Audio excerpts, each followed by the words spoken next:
Un millionnaire voit une fille portant un bracelet rose sous un pont. Vous ne croirez pas ce qu'il a fait ensuite. Salut à tous et bienvenue sur AZ237. Qu'il s'agisse d'un coup de chance ou de l'œuvre du destin, la vie de Divya, 8 ans, et celle de sa famille ont pris un tournant décisif grâce à une rencontre fortuite avec un homme d'affaires millionnaire australien, Richard Harold Smith, plus connu sous le nom de Dick Smith, et sa femme Pip, qui voyageaient dans un train le long du paysage indien. À un moment donné, le train a dû s'arrêter rapidement sous un viaduc à Vadodara, dans l'état du Gujarat. C'est à ce moment-là que l'homme d'affaires australien a jeté un coup d'œil par la fenêtre et pris une photo d'une famille de sans-abri qui vivait sous le pont du train. La seule caractéristique qui lui a sauté aux yeux est la fille du milieu qui ne portait qu'un bracelet rose autour du poignet. Il a noté les coordonnées GPS tandis que le train prenait de la vitesse et partait pour le prochain arrêt de leur voyage. Regardons leur histoire pour comprendre ce qui s'est passé ensuite. Mais avant de commencer, voici la question du jour. Je suis utilisé pour mesurer le temps, mais je n'ai pas de chiffres. Qui suis-je? Donnez-nous votre réponse dans les commentaires. La réponse exacte vous sera donnée à la fin de la vidéo. N'hésitez pas à liker la vidéo pour nous encourager. Et si vous êtes nouveau sur la chaîne, abonnez-vous et activez la cloche de notification pour ne manquer aucune de nos prochaines vidéos. Un philanthrope âgé de 71 ans a contacté un couple vivant à Sydney avec une demande unique, se souvient Jess Bray en riant. Il avait une photo et des coordonnées GPS, mais aucune autre information, si ce n'est qu'il cherchait une indienne avec un bracelet rose. Chris, qui est photographe animalier, et moi ne pouvions pas laisser passer l'occasion. Chris m'a demandé « Tu veux aller en Inde ?» J'ai répondu « Bien sûr, sans hésiter !» En survolant les rues colorées et animées de l'Inde, le couple n'a pu s'empêcher de ressentir un sentiment d'excitation et d'aventure. Ils avaient toujours voulu visiter ce pays vibrant et maintenant ils étaient enfin là, embarqués dans une mission pour trouver une fille avec un bracelet rose. À leur arrivée à l'hôtel, le couple a été accueilli par une réceptionniste sympathique du nom de Jayati, désireuse de les aider dans leurs recherches. Elle leur a proposé de leur servir de traductrice et de guide et le trio s'est donc mis en route vers l'endroit où la photo de la jeune fille avait été prise, le pont Polytechnique également connu sous le nom de Shastri Bench.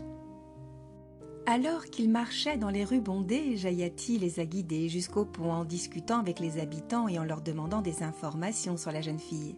Le couple a été frappé par la gentillesse et la serviabilité des personnes qu'il a rencontrées et il avait bon espoir que ses recherches aboutissent. Alors que Chris et Jess se préparaient à partir à la recherche de la jeune fille au bracelet rose, ils savaient qu'ils devaient être respectueux et faire comprendre leurs bonnes intentions. Jayati, l'aimable réceptionniste de leur hôtel, leur a suggéré d'apporter un cadeau quelconque à offrir à la famille de la jeune fille et le trio s'est donc rendu au marché local pour trouver quelque chose d'approprié. Tout en déambulant parmi les étals et les boutiques bondées, Chris et Jess s'émerveillaient des couleurs vibrantes et des riches senteurs des îles de la Terre. Ils parcouraient les sandales, les écharpes et les autres articles exposés, essayant de choisir quelque chose qui serait apprécié par la famille qu'ils espéraient trouver. Finalement, ils ont opté pour une sélection de magnifiques sandales, toutes fabriquées à la main, avec des détails complexes et des couleurs vives. Ils ont payé leur achat et sont rentrés à l'hôtel impatients de présenter leurs cadeaux et de commencer leurs recherches. Tout en marchant, Chris et Jess discutaient avec Jayati, la réceptionniste de leur projet et de ce qu'ils espéraient accomplir au cours de leur voyage. Ils savaient que ce ne serait pas facile, mais ils étaient déterminés à trouver la fille au bracelet rose. Ils espéraient que leurs cadeaux et leurs intentions sincères contribueraient à aplanir le chemin et à les rapprocher de leur but. Le lendemain, Chris et Jess se sont mis en route de bonne heure, déterminés à retrouver la jeune fille au bracelet rose et sa famille. Ils se sont dirigés vers le centre du pont Polytechnique, également connu sous le nom de banc Shastri, et ont commencé leurs recherches. Malgré leurs efforts, le couple s'est rendu compte qu'ils ne pouvaient reconnaître personne sur la photo qui leur avait été remise. Désespérés, ils ont décidé de faire appel à l'un de leurs contacts, Raton, directeur d'une banque voisine. Raton a écouté avec sympathie leur situation difficile et leur a proposé de les présenter au docteur Chalani, un professeur d'une université voisine qui pourrait peut-être les aider. Le docteur Chalani a gracieusement accepté d'aider le couple et ils se sont rendus sur les lieux de la photo, la zone située sous le pont Chastry. Tout en marchant, le docteur Chalani s'arrêtait pour parler aux habitants qui se trouvaient à proximité, leur demandant s'ils reconnaissaient quelqu'un sur la photo du téléphone de Jess.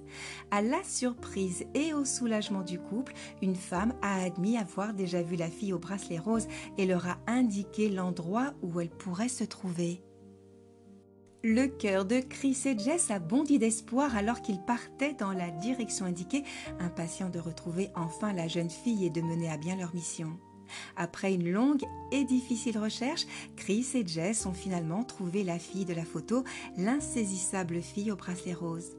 En s'approchant d'elle, ils ont pu constater qu'elle portait toujours le bracelet, une touche de couleur vive sur ses vêtements sombres.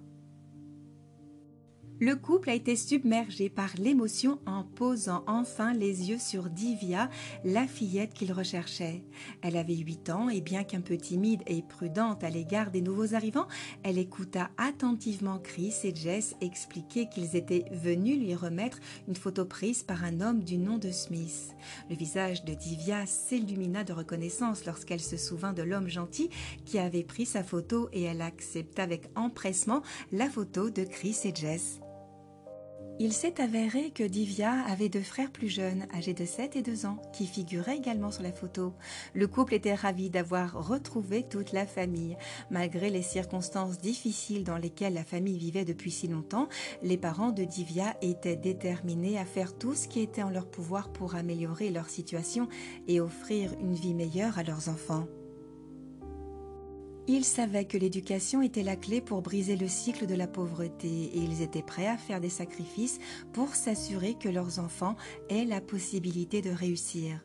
C'est donc avec une lueur d'espoir dans le cœur que les parents de Divya se sont rendus à la banque cet après-midi-là, prêts à exposer leur plan au directeur de la banque. Le docteur Chalani leur a suggéré de rédiger un contrat formel décrivant exactement comment les fonds du compte seraient utilisés en mettant l'accent sur le paiement du loyer et des frais d'éducation. Déterminés, les parents de Divya ont déposé 3 mois de loyer sur le compte, espérant que ce serait le premier pas vers un avenir meilleur pour leur famille. Au cours de la journée, Chris et Jess ont continué de gâter Divya. Ils l'ont emmenée au centre commercial où elle a pu choisir quelques nouvelles tenues pour l'année scolaire à venir. Elle était ravie de ses nouveaux vêtements et avait hâte de les montrer à ses amis. Après le centre commercial, la famille a décidé de faire un tour à la papeterie locale pour acheter toutes les fournitures de Divya pour la nouvelle année scolaire. Elle était ravie de choisir un nouveau sac à dos et des stylos et crayons amusants. En faisant le tour du magasin, Chris et Jess se sont assurés d'acheter tout ce qui figurait sur la liste, y compris des cahiers, du papier et même une calculatrice pour le cours de mathématiques. Dans l'ensemble, la journée a été fructueuse pour la famille. Chris et Jess étaient heureux de pouvoir subvenir aux besoins de la fille et de s'assurer qu'elle avait tout ce dont elle avait besoin pour bien commencer la nouvelle année scolaire. Quant à Divya, elle était ravie de toutes ces nouvelles acquisitions et avait hâte de les montrer à ses amis. C'était vraiment un voyage miraculeux qui semblait presque impossible compte tenu de l'immensité de la population indienne. Mais d'une manière ou d'une autre, Chris et Jess Bray ont réussi à localiser la jeune fille avec son bracelet rose parmi les 3 milliards d'habitants. Il s'agissait non seulement d'un exploit remarquable, mais il a également eu un impact majeur sur la vie de la jeune fille Divya et de sa famille. Grâce à la générosité de Dick et Pip Smith ainsi qu'à la gentillesse de Chris et Jess, Divya et sa famille ont désormais la possibilité d'obtenir un revenu régulier et de quitter leur logement exigu situé sous le pont ferroviaire. C'est une histoire qui fait chaud au cœur, qui met en lumière la bonté de l'humanité et le pouvoir de la générosité. Chris et Jess méritent d'être félicités pour les efforts qu'ils ont déployés afin d'aider cette famille dans le besoin et Dick et Pip Smith doivent être remerciés pour leur soutien. Grâce à leurs efforts conjugués, Divya et sa famille peuvent espérer des jours meilleurs. Quelle est votre opinion au sujet de cette histoire? Dites-le nous dans les commentaires. Et maintenant, la réponse à la question du jour, un sablier. Bravo à tous ceux qui ont trouvé la bonne réponse. Nous voici arrivés au terme de cette vidéo. Merci de l'avoir regardée jusqu'à la fin. Surtout, n'oubliez pas de la liker et la partager autour de vous. À très bientôt sur AZ237. très bientôt sur AZ237.